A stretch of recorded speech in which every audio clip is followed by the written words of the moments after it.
Welcome back to Stories 13 channel, where eerie whispers meet quiet nights. Tonight, we unravel a strange tale that lingers in the shadows of the ordinary. If you enjoy chilling bedtime stories, don't forget to like, subscribe, and join our growing community. The night air was crisp as I settled into my favorite armchair, a steaming mug of tea warming my hands. My gaze drifted to the window, where the familiar glow of the streetlight outside cast long shadows across my living room. It was a comforting sight, a beacon in the darkness that had become a constant companion during my late-night musings. But tonight, something felt different. As I watched, the light began to flicker, a subtle pulsing that seemed to match the beating of my own heart.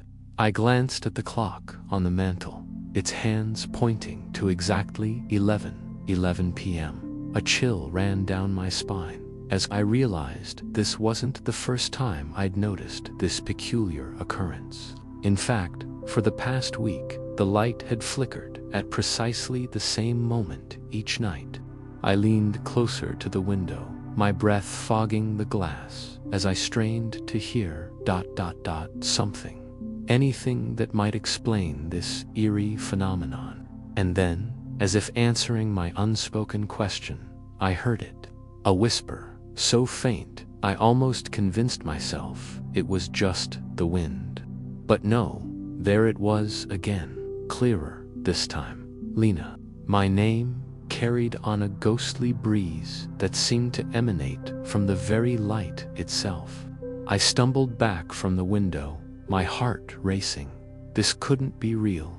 I was imagining things, surely. The stress of work, the late nights, they were playing tricks on my mind.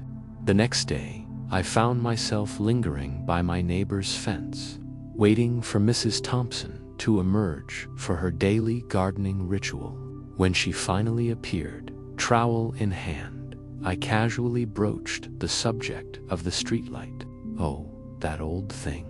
Mrs. Thompson chuckled, her weathered hands patting the soil around a newly planted rosebush. It's been there longer than I have, dear. Can't say I've ever noticed anything strange about it. Why do you ask? I hesitated, not wanting to sound foolish. No reason, really, just curious. But as I spoke to more neighbors, a pattern emerged.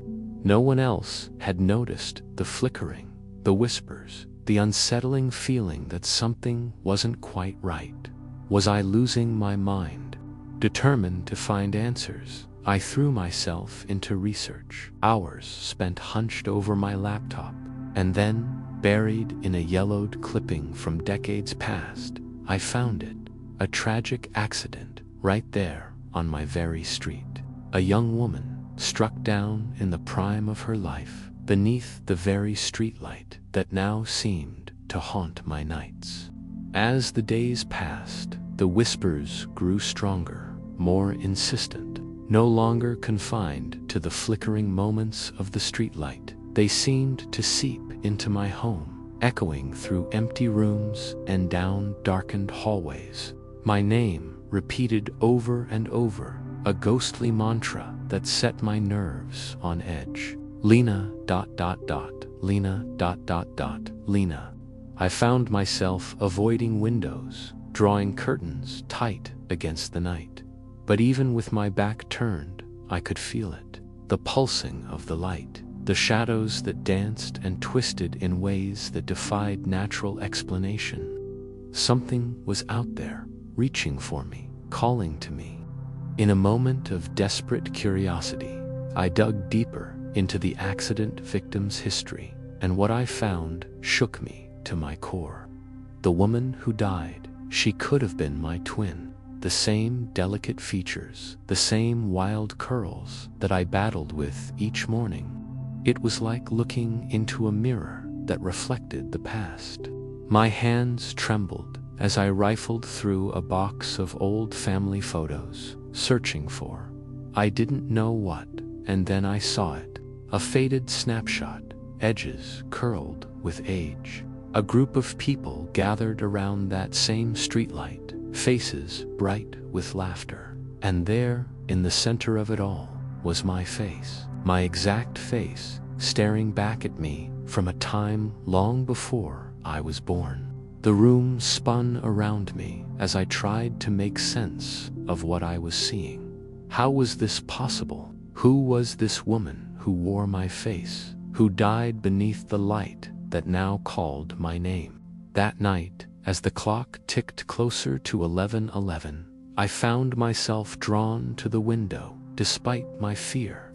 The whispers had reached a fever pitch, a cacophony of voices that seemed to vibrate through my very bones. I pressed my palms against the cool glass, my eyes fixed on the pulsing light outside, and then, with a sound like a thunderclap, the streetlight exploded in a shower of sparks and shattered glass. I stumbled back, shielding my eyes from the sudden darkness.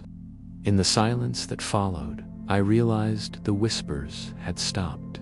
The oppressive weight that had settled over my home lifted, leaving behind a stillness that was almost as unnerving as the haunting had been.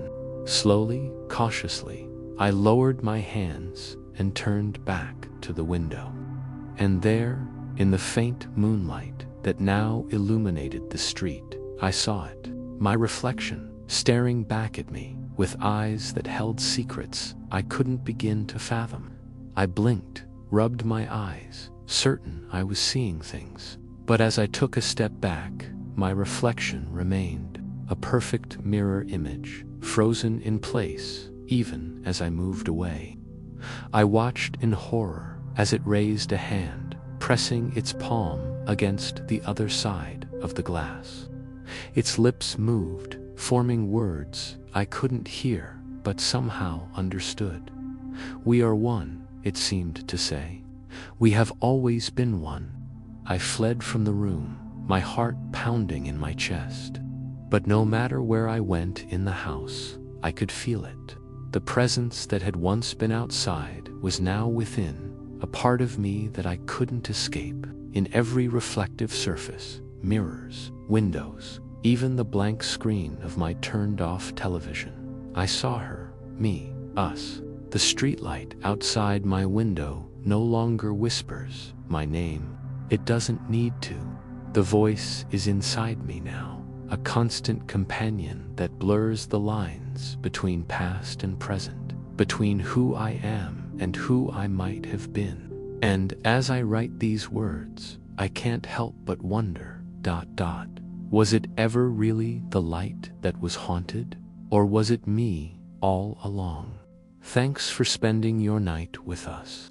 Sleep tight, and if something whispers in the dark, just remember, it's probably part of the story.